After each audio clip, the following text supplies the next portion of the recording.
हिमालय, बर्फ से ढकी ये चोटियां, जहां इंसान की जिंदगी एक सांस में थम सकती है।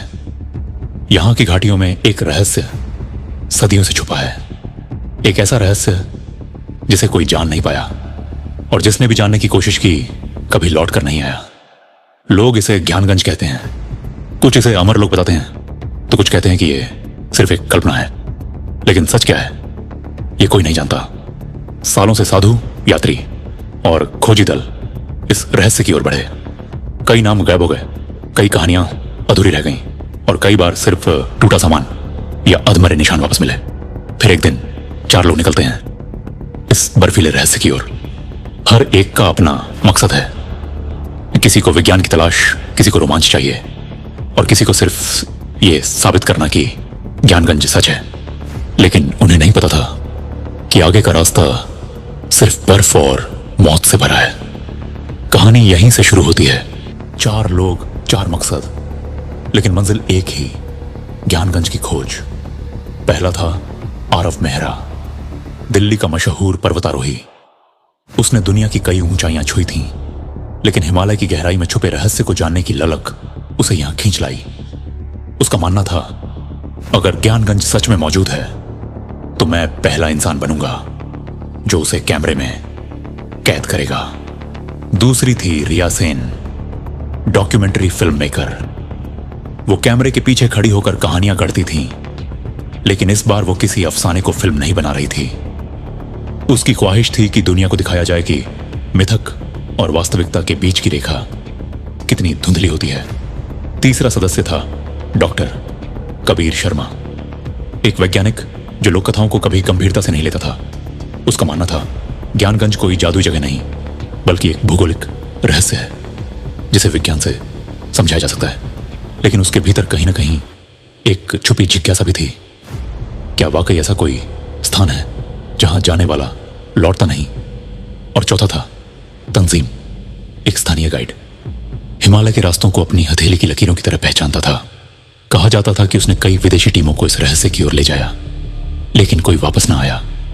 तंजीम खुद भी उस घाटी से डरता था, लेकिन पैसों और अपने साहस ने उसे इस सफर पर धकेल दिया।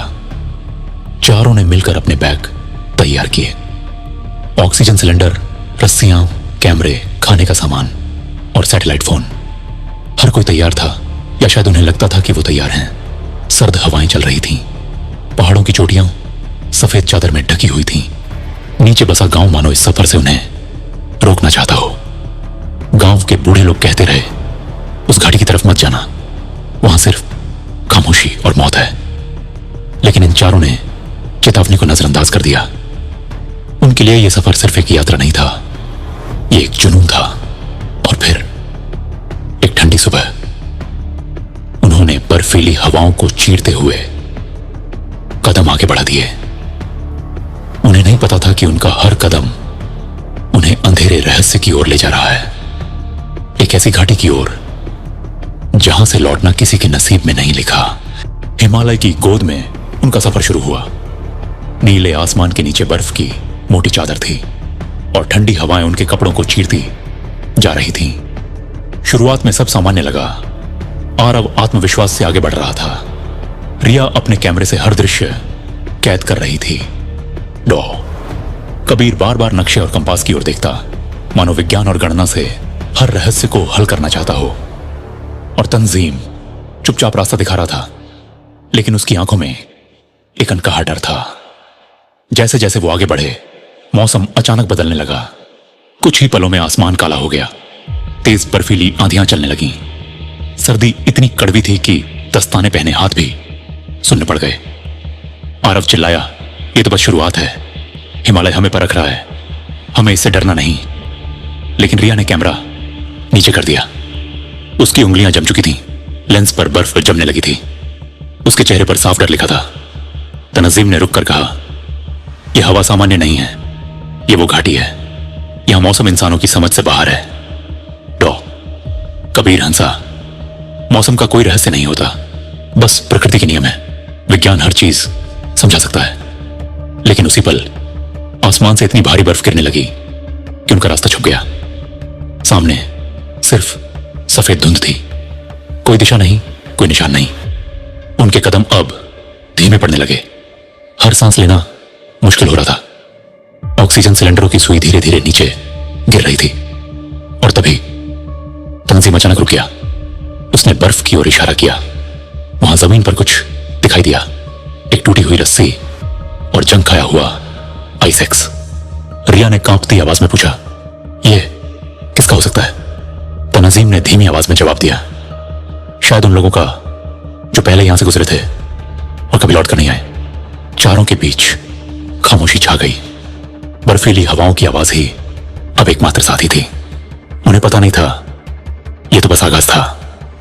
आगे जो उनका इंतजार कर रहा था वो किसी की कल्पना से कहीं ज्यादा खौफनाक था।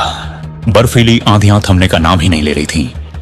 चारों धीरे धीरे आगे बढ़ रहे थे, लेकिन हर कदम पिछले से भारी होता जा रहा था। सांस लेना मुश्किल, शरीर सुन्न और आंखों के सामने बस सफेद धुंध। तंजीम ने इशारा किया, आगे एक संकरी दर्रा है, वहां से निकलना बेहद खतरनाक होगा, लेकिन यही एक रास्ता है। सबने सिर हिलाया और दर्रे की ओर बढ़े। बर्फ से ढकी वह जगह इतनी फिसलन भरी थी कि एक कदम गलत पड़ते ही सीधा गहरी खाई में गिरना तय था। आरव ने रस्सी बांधी और सबको सुरक्षित आगे बढ़ाने लगा। उसका आत्मविश्वास अब भी कायम था। हम कर लेंगे, बस सावधानी से। रिया कांपती आवाज में बोली, अगर पैर फिसल गया तो? आरव ने कहा, तो रस्सी संभालेगी। लेकिन प्रकृति ने जैसे तय कर लिया था कि किसी को बख्शना नहीं। अचानक हवा का तेज झोंका आया। बर्फ उड़ी और सबकी आंखें चकाचौंध हो गईं। उसी पल सबसे पीछे चल रहा डॉक्टर कबीर लड़खड़ा गया। उसका पैर फिसला और वह सीधे खाई की ओर लुढ़कने लगा। रस्सी तनी। आरव और तंजीम ने पूरी ताकत से खींचा। रिया चीख उठी, कबीर पकड़े रहो। लेकिन बर्फीले किनारे पर रस्सी घिसट रही थी। 1 सेकंड, 2 सेकंड और फिर रस्सी टूट गई। डॉ कबीर का शरीर खाई में गायब हो गया। सिर्फ उसकी चीख हवा में गूंजती रही और फिर सब खामोश। तीनों स्तब्ध खड़े रह गए। रिया के हाथ से कैमरा गिर गया। तनजीम ने बर्फ पर झुककर आंखें बंद कर लीं और आरव बस चुपचाप खाई को घूरता रह गया।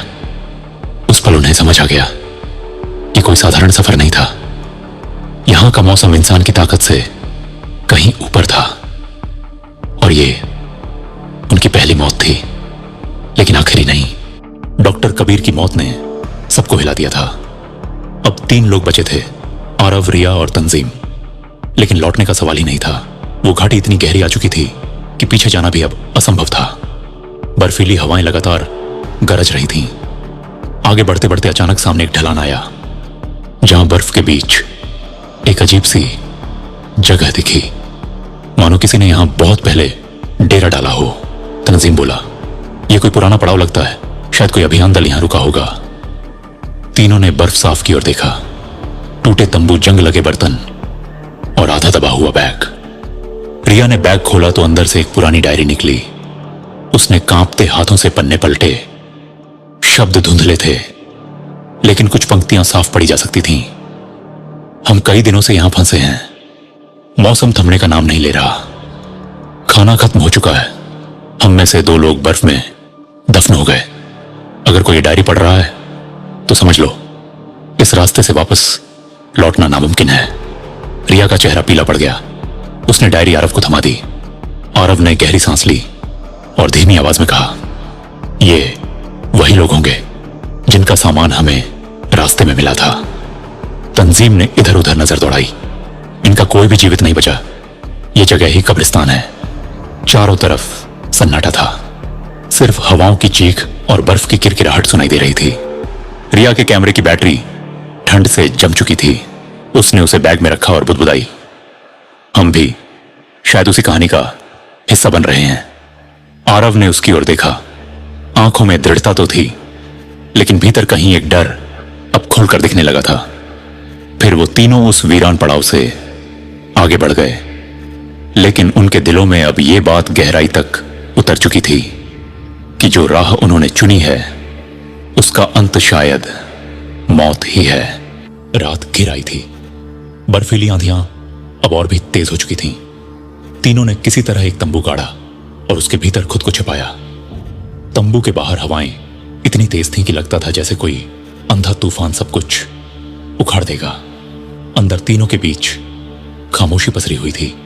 रिया धीरे से बोली, क्या हम भी वैसे ही खो जाएंगे जैसे वो पुराने लोग? आरव ने गहरी सांस लेकर कहा, नहीं, हम यहां से निकलेंगे, हमें बस हिम्मत रखनी होगी। लेकिन तंजीम चुप था। उसकी आंखें नीचे झुकी हुई थीं, मानो वो जानता हो कि इस घाटी में उम्मीद नाम की कोई चीज नहीं। रात धीरे धीरे बीती। सुबह हुई तो बर्फ का तूफान कुछ थमा। तीनों ने सामान समेटा और फिर आगे बढ़ने लगे।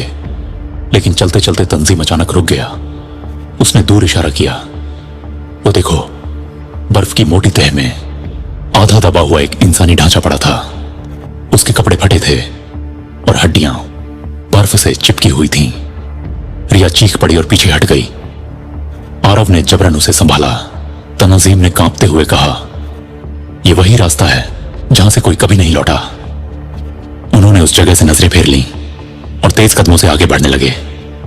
लेकिन तभी रिया को एहसास हुआ कि तंजीम अब उनके साथ नहीं है। वो दोनों पीछे मुड़े। तंजीम अभी कुछ पल पहले वहीं था, लेकिन अब गायब। आरव चिल्लाया, तंजीम! लेकिन बर्फीले तूफान की गर्जना में उनकी आवाज कहीं गुम हो गई। कदमों के कोई निशान नहीं, कोई चीख नहीं, कुछ भी नहीं। रिया घबरा कर बोली, वो कहां चला गया?